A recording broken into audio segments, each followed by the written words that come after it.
அஸ்ஸலாமு அலைக்கும் வரஹ்மத்துல்லாஹி வபரகாத்துஹு. ரப்பி ஷ்ரஹ்லி சதுரி வயஸ்ஸிர்லி அம்ரி வஹ்லுல் உக்தத்தன் மின் லிசானி யஃப்கஹு கௌலி. ரப்பி ஜித்னி இல்மா ரப்பி ஜித்னி இல்மா ரப்பி ஜித்னி இல்மா. அளவில்லா கருணையும் நிகரில்லா கிருபையும் உடைய அல்லாவின் திருப்பெயரால் ஆரம்பம் செய்கின்றேன். இன்றைக்கி நாம் ஒரு முக்கியமான சஹாபியுடைய வாழ்க்கையை பற்றி பார்க்க போகிறோம்.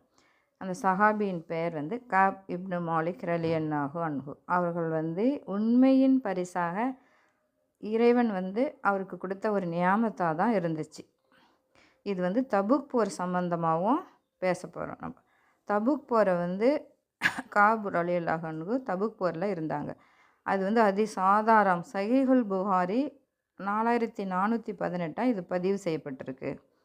ஹிஜ்ரி 9வது வருஷம் நபி ஸல்லல்லாஹு அலைஹி வஸல்லம் அவர்கள் ரோமன் பேரரசுக்கு எதிராக தபுக் போற செல்றதுக்கு காப் ரலியல்லாஹு அன்ஹு அவர்களை அழைச்சாங்க. முனாஃபிக்குகள் நம்பிக்கையற்றவர்கள்லாம் காரணம் இல்லாமல் இந்த போருக்கு போகாமல் விட்டுட்டாங்க.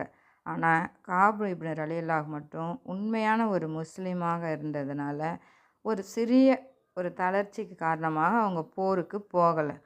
அந்த போருக்கு போகாததுக்கு அவங்க சொன்னாங்க, நான் போருக்கு போகக்கூடாதுன்னு நினைக்கல, ஆனால் ஒவ்வொரு நாளும் நாளைக்கு போகலான்னு தள்ளி வச்சுட்டேன்.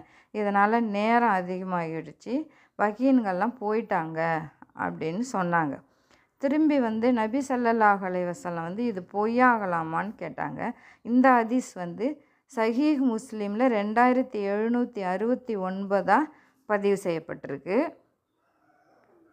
இதனால் போருக்கு செல்லாமல் இருந்த 80க்கும் மேற்பட்டவங்களை நபி ஸல்லல்லாஹு அலைஹி வஸல்லம் அவர்கள் நபி ஸல்லல்லாஹு அலைஹி வஸல்லம் அவர்கள் முன்பு மன்னிப்பு கேட்டாங்க. ஆனால் இவங்கெல்லாம் இது இறைவன் மீது பொய்யாக கூறி தப்பிக்கவும் நினச்சாங்க. ஆனால் காப் ரலியல்லாஹு மட்டும் சொன்னாங்க, நபி ஸல்லல்லாஹு அலைஹி வஸல்லம் அவர்கள் முன்னாடி நான் பொய் கூறி தப்பிக்கலாம், ஆனால் அல்லாஹ் உண்மையை தெரிஞ்சு வச்சுருக்கிறான், அதனால் நான் தப்பிக்க முடியாதுன்னு சொன்னாங்க. நபி ஸல்லல்லாஹு அலைஹி வஸல்லம் 3 நபர்களுக்கு மட்டும் தண்டனை விதித்தாங்க. அந்த 3 பேர் காப் இப்னு மாலிக் ரலியல்லாஹு அன்ஹு, முராரா இப்னு அர்ரபி ரலியல்லாஹு அன்ஹு, ஹிலால் இப்னு உமையா ரலியல்லாஹு அன்ஹு. 50 நாட்கள் கடினமான இவங்களுக்கு சோதனை இருந்துச்சு. இதை பற்றின ஹதீஸ் சஹீஹுல் புகாரியில் 4418 பதிவு செய்யப்பட்டிருக்கு. இந்த 3 பேருமே முனாஃபிக்குகள் கிடையாது, ஆனால் இவர்கள் தவறு செஞ்சதுனால தண்டனைக்கு ஆளாயிட்டாங்க. மதினாவில் உள்ள எல்லாரும் இவங்கள்ட்ட பேசுகிறதையே நிறுத்திட்டாங்க. மனைவியர் கூட அவங்கள்ட்ட பேசக்கூடாதுன்னு சொல்லிட்டாங்க. முனாஃபிக்குகள் அவர்களை இதனால் முனாஃபிக்குகள் அவங்கள கிண்டல் செஞ்சாங்க. அப்போ தான் ரோமன் பேரரசர் ஒரு கடிதம் அனுப்பினார்.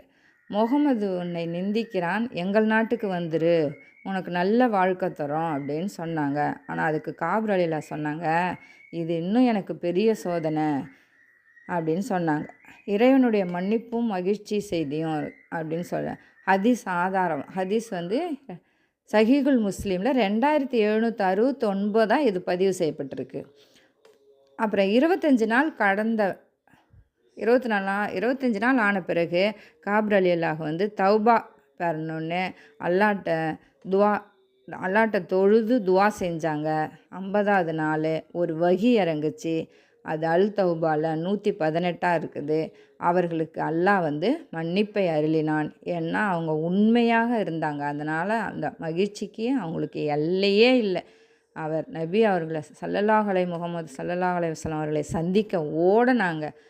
நபி ஸல்லல்லாஹு அலைஹி வஸல்லம் அவங்க சொன்னாங்க, இன்று உனக்கு நம்மிடையே இருக்கும் மிக சிறந்த நாள் இதுவாக இருக்கும் அப்படின்னு சொன்னாங்க. உடனே அவர் தன் செல்வத்தை எல்லாம் தானமாக வழங்கிட்டார்.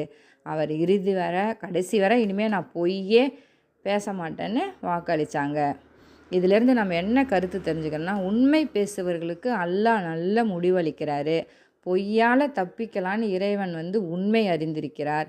தவறை ஒப்புக்கொள்வது அல்லாவின் மன்னிப்பிற்கான வழி. மூமீன்கள் தாழ்மையுடன் வாழ வேண்டும். நபி ஸல்லல்லாஹு அலைஹி வஸல்லம் உண்மை பேசுபவர்களை மிகவும் நேசித்தார்.